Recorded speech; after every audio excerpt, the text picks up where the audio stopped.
Welcome to the Contract Teardown Show from Law Insider, where legal experts tear down contracts from some of the most well-known companies and high-profile executives around the world. In this episode, attorney John Gibson brings us an ambassador agreement but applies it to the context of the college athlete. So let's tear it down. Hey everybody, welcome back to the Contract Teardown Show from Law Insider. I'm Mike Whalen. I'm here with my friend John Gibson. How are you today, sir? I'm great, man. Can't complain. Okay, we're going to do a thing. I saw the new collective bargaining agreement came out for the NBA. It used somebody noted that it used the word heretofore like 400 times or something ridiculous.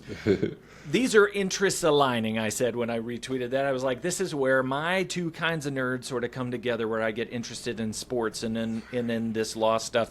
And if we're being honest, probably more the sports than the law stuff. But we're going to have a conversation, John, you and I, about college athletes. We had a recent conversation with Savania DeBarros about NIL deals, but this is a fast-changing space, so we want to talk about it using a document that I think is an interesting angle. Let me share it with the folks at home real quick, John. This is a brand ambassador agreement, and this one came from Law Insider. You can see it's with a company called Niches, Inc. Brand ambassador agreement. Thread that needle for me real quick, John. What is this document? Why are we looking at it in the context of talking about athletes? Okay, yeah, so this brand ambassador agreement, it's really for like influencers or social media celebrities, which are very, similar to athletes in the same NIL context. I mean, the contracts are almost exactly the same, just depending on the category of the business that wants, the marketing. Yeah, theoretically, right? And we'll talk into how that, where that's true and where it's not, right? But before we do, let's talk about you, John. What's your background? What brings you to documents like this? Yeah, so I'm a certified sports attorney with the National Sports Law Institute. Been a former athlete myself, played at the University of Alabama. There, I just kind of saw the business side of sports and started working with the athletes and businesses in sports. Ever since, kind of been a confidant to some guys and helping them learn the business side of sports. Let's talk about that. So the theory, as we dig into this document, was that these college athletes they're creating value. Their faces were used on video games. They were creating a lot of value that the universities were picking up a lot of the value. I went to the University of Texas for law school, and you see all these studies that show that Texas is this highest money maker. They make all the money as a sports brand. Right. And in professional sports, that's easy to figure out. All right, you have to go pay LeBron if that's true. But with college athletics, it's a little different. So there was a move to try to free up some of the value of these athletes. Tell me, what was the NIL movement and how did it lead us to this sort of, let's use them as brand ambassadors kind of work? Yeah, so the NIL movement to somebody like me has been a long time coming. But a long story short, the NCAA has, rules about amateurism. And one of the big rules the NCAA has is it prevents schools from, directly paying athletes because then it becomes like pro sports, pay for play. So kind of a way to somewhat meet in the middle is, hey, why can't the NCAA allow athletes to profit off of their celebrity? That's what happens for musicians. There's a 12-year-old musician out there that can play the keyboard and can get paid immediately and still go to college. So why couldn't the basketball player or the football player? That's, in a nutshell, the birth of NIL.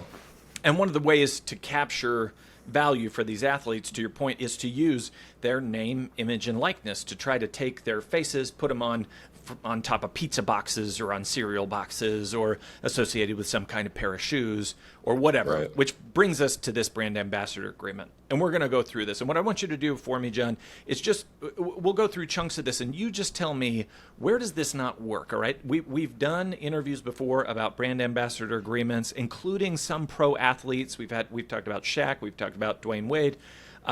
But we're going to look at this from the context of an amateur athlete. So let's jump down. Let's jump down first to term. I noted that this is an agreement between a clothing brand, it looks like, and an influencer, that they're essentially trying to get the influencer to talk about them, to go out and mention them, and to show their face associated with the brand. So let's jump down to 3, the term.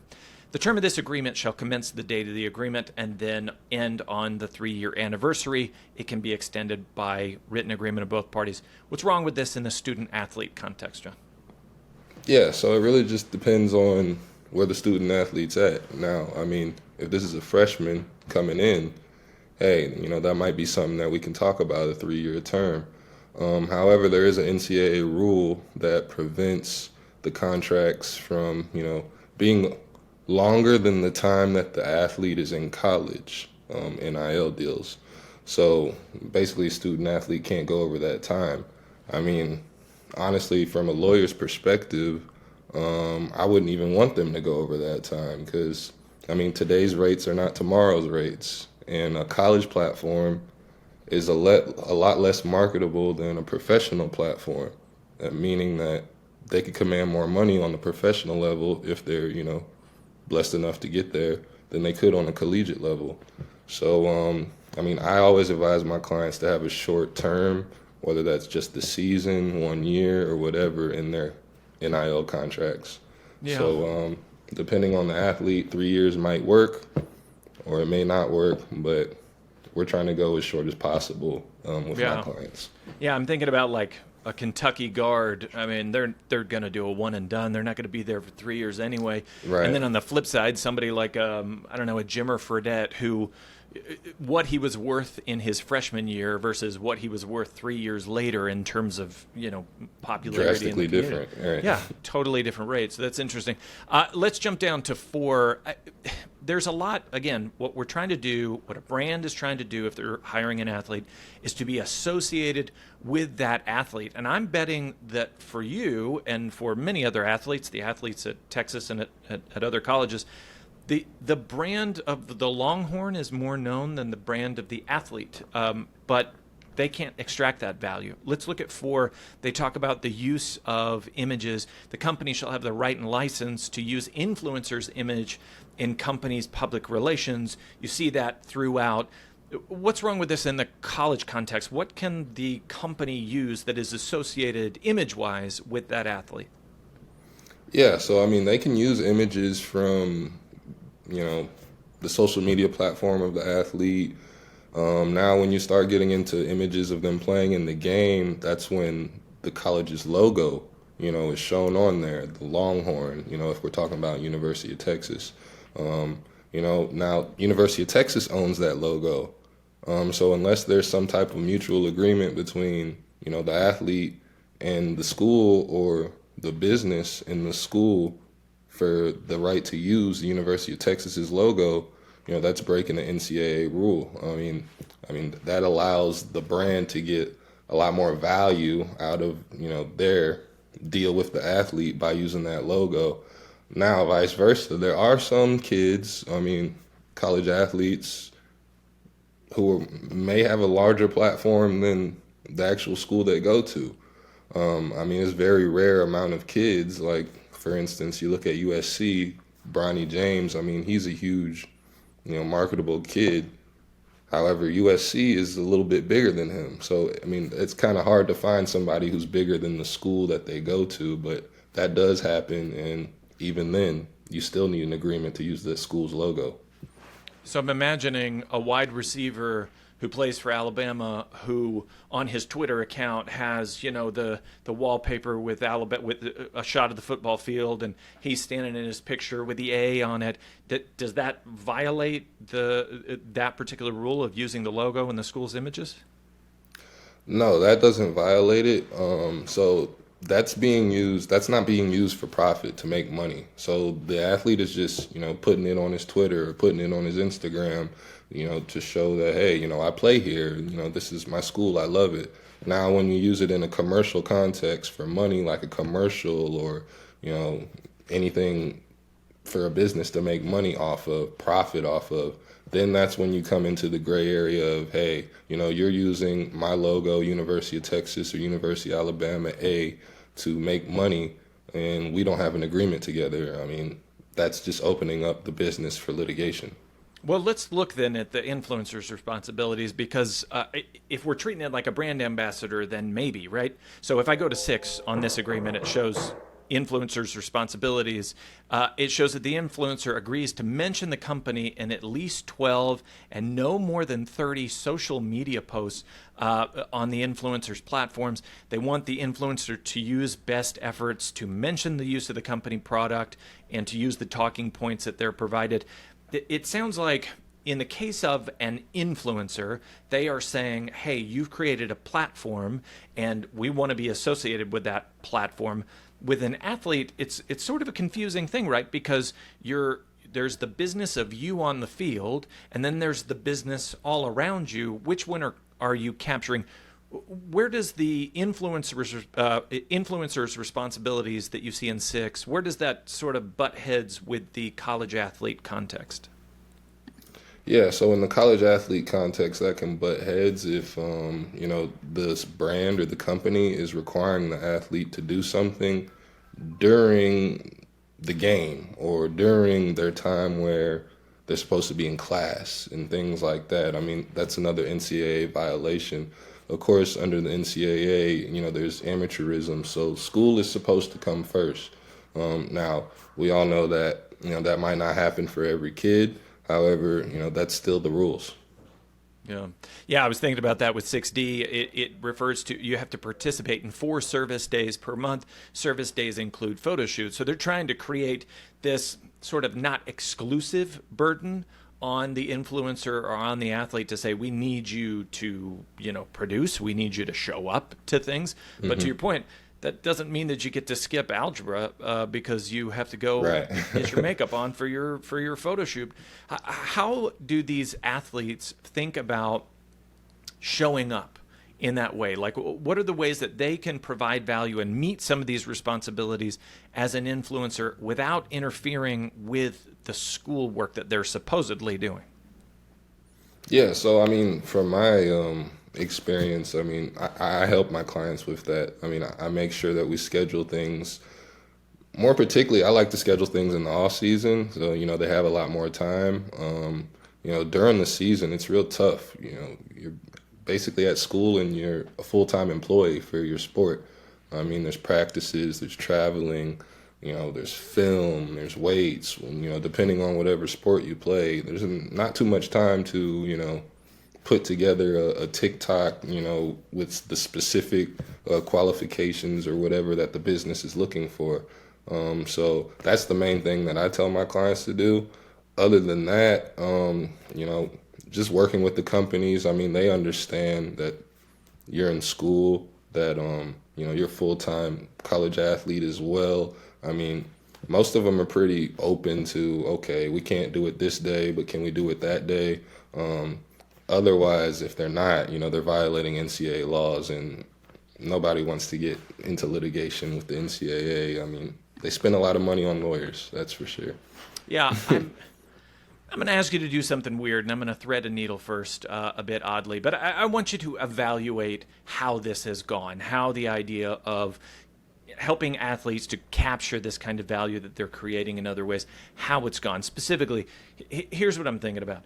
We've done a couple of episodes on Dungeons and Dragons, on their open license, their creative license that they allow people to use their characters. And at one point it was doing great because it spread like wildfire.